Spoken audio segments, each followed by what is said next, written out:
キッチンを DIY します。キッチンの前のこの空いてるスペースに棚を作ろうかなと思ってます。なんかこの銀のね、昭和っぽいのとか外したいし DIY します。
こっちも当たるのかよ。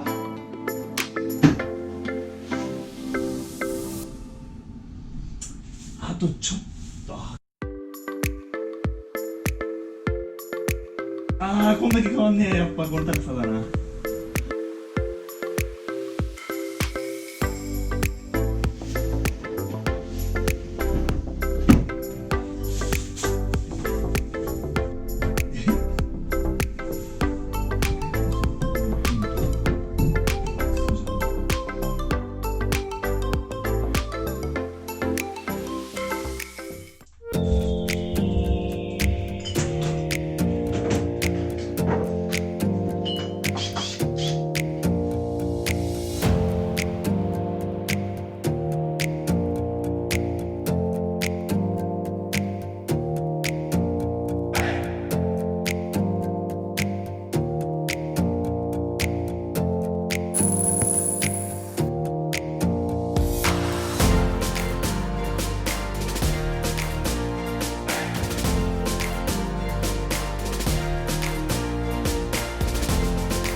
とりあえずできました。バーッと並べてみましたけど、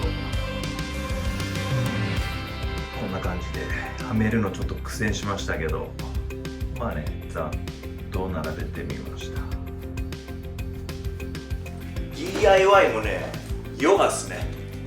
没頭して集中して無心になってヨガに近いですね。で、棚が入んなかったら心乱れて、僕もまだまだ修行が足りないということで、うちね、築30年なんですけど、まだね、こういじりたいとこいっぱいあるんで、DIYogi としてまた何か配信できたらなと思います。